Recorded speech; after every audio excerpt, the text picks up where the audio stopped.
नमस्कार दोस्तों। हम लोग नए टॉपिक की ओर आए हैं। आज का टॉपिक जो है ये है सिनोनिम्स और एंटोनिम्स।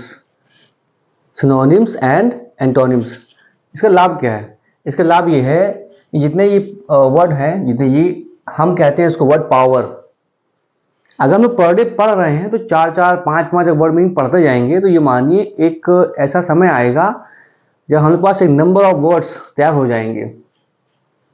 कोई भी भाषा हो उसमें वर्ड पावर बहुत इंपॉर्टेंट रोल रखता है। तो उम्मीद है आपको समझ में आया होगा। करना क्या है, इसको पर डे याद करना है। पर डे आप एक या दो ले लें। जैसे आपने ले लिया अबंडन ले लिया। अब त्यागना, अब पता है इस त्यागना का मतलब रिनाउंस भी है, रिलिंक्विश भी है, एब्डिकेट भी है।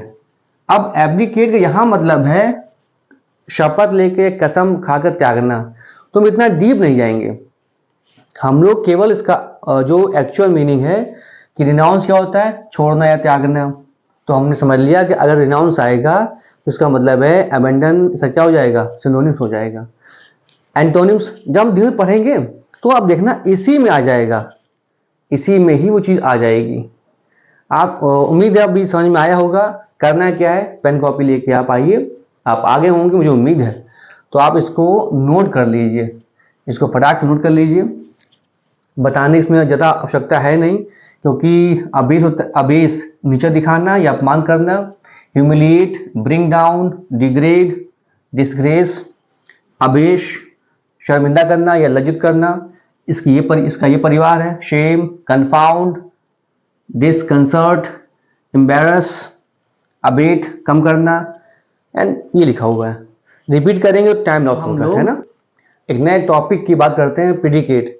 क्योंकि इसके पहले हम लोग सब्जेक्ट पढ़ चुके हैं, सब्जेक्ट को तोड़ के भी पढ़ा है। उसको पढ़ा हमने दाना ग्रुप में। किसमें? दाना। अगर आपने determiner, adjective, noun, adjective phrase नहीं पढ़ा है तो जो पिछले मेरे वीडियोस हैं उन्हें देखिए और फिर इस टॉपिक पे आइएगा।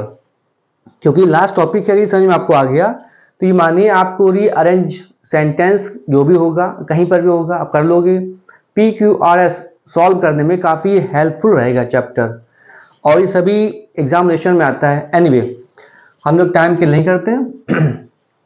ये क्या होता है प्रेडिकेट? जैसे हमने यहाँ पे लिखा, हमने कोई हमें ये लिखा कि सब्जेक्ट लिखा है, हेल्पिंग वर्ब लिखी है, और फिर वर्ब लिखी है, और फिर क्या लिखा यहाँ पर, ये लिखा ऑब्जेक्ट।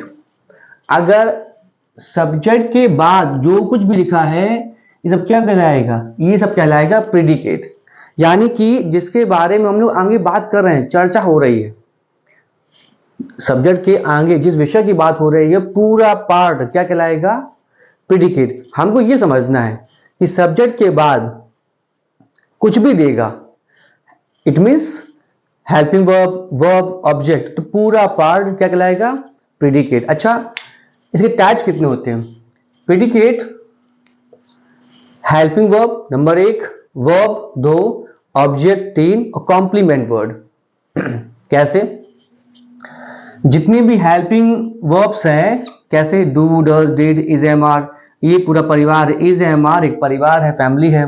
वॉज, वर, इसे आप क्या पढ़ोगे? इसे वर पढ़ना। आप लोग क्या पढ़ोगे? वर। क्योंकि बहुत से बच्चे इसको पढ़ते हैं वेयर, वर, वेयर पढ़ते, क्या पढ़ते हैं? वर। जबकि इसको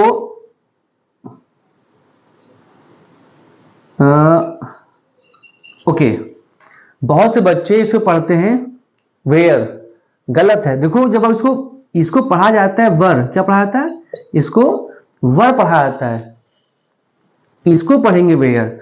क्योंकि जब आप ये देखो, ये बोलोगे वर शब्द बोलोगे तो कहीं पर भी इसमें एच का साउंड नहीं आ रहा है, हा का साउंड नहीं आ रहा है, इसलिए इसको हम वर पढ़ते हैं। और ये रहा हमारा वेयर। तो इसीलिए बहुत से बच्चे हैं जो वर को वेयर पढ़ते हैं। अब आप वर को वेयर नहीं पढ़ेंगे, ठीक है।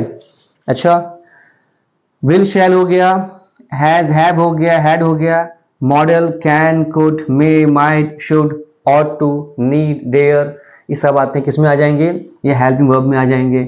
सेकंड देखो, इसका जो ये वर्ब की फैमिली है किस में आएगी? ये प्रेडिकेट में आएगी। First form, second form, third form, fourth form, कहाँ भेज दोगे इसको? प्रिडिकेट में। इसमें एक टॉपिक और भी है, ऑब्जेक्ट। क्या है? ऑब्जेक्ट। ऑब्जेक्ट दो प्रकार के होते हैं, एक होता है इनडायरेक्ट ऑब्जेक्ट, दूसरा होता है डायरेक्ट ऑब्जेक्ट। अच्छा, हम कैसे पहचानेंगे कि कौन सा वर्ड इनडायरेक्ट ऑब्जेक्ट है? देखना कहीं आपको me, us, you, him, her, them, it या पब्लिक, इट मीन्स कोई ऐसे कस्टमर है, क्लाइंट है, राम है, अगर ये आ जाते हैं तो क्या जाएगा? वो हो जाएगा इनडायरेक्ट ऑब्जेक्ट। डायरेक्ट ऑब्जेक्ट क्या है? ये जितने भी निर्जीव पॉइंट हैं, निर्जीव बिंदु हैं, निर्जीव वर्ड्स हैं, वो सब आ जाएंगे। कैसे? ये हमने पकड़ा मार्कर, ये मैं क्या है? ये डायरेक्ट ऑब्जेक्ट है। ठीक, मोबाइल है आपके पास जो चल रहा है, ये क्या आपका? ये है डायरेक्ट ऑब्जेक्ट। समझ में आया आपको? अच्छा, अगला क्या है? Complement word. कॉम्प्लीमेंट वर्ड, अच्छा ये क्या होता है? इसके जो एक्चुअल मीनिंग है वो है कि वर्ब के अर्थ को पूरा करेगा। जो वर्ड होगा वो अर्थ की मीनिंग को पूरा करेगा, वो क्या कहलाएगा? वो कहलाएगा कॉम्प्लीमेंट वर्ड। तो हम इसी से रिलेटेड कुछ चीजें और भी सीख लेते हैं। नाउन या प्रोनाउन के बारे में बताने वाला, डिटेल देने वाला जो वर्ड होगा वो क्या होगा? कॉम्प्लीमेंट। कैसे? वैसे इसकी चर्चा हम आगे करेंगे, लेकिन फॉर एग्जांपल जैसे ने कहा कि he is a monitor. He is a monitor. He क्या है? मॉनिटर है। इट मीन्स वो ही यानी कि प्रोनाउन की बात बता रहा है, इसका मतलब है और वो क्या है? मॉनिटर। तो ही को पूरा बता रहा है, ही के बारे में पूरा अर्थ वो दे रहा है। तो जो पूरा अर्थ देगा, पूरा अर्थ देने वाला शब्द कहाँ भेज दोगे? कॉम्प्लीमेंट वर्ड में।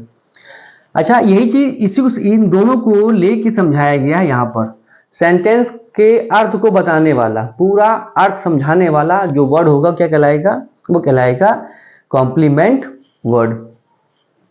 उम्मीद है आपको चीज समझ में आई होगी, क्योंकि इसके बाद हम लोग वन बाय वन चलेंगे कि आखिर ये हम इसका यूज कैसे करेंगे, कौन कौन से वो स्ट्रक्चर हैं, फ्रेम हैं, जिसकी हेल्प से हम प्रीडिकेट वाले पार्ट को सेट करेंगे। क्योंकि हम लोग पहला पार्ट पढ़ चुके हैं सब्जेक्ट को तोड़कर, दूसरा ये अंतिम पार्ट है प्रीडिकेट। उम्मीद है आपको ये बात समझ में आई होगी। अगर समझ में आई हो तो इसको आप पढ़ें, याद करें। नमस्कार दोस्तों।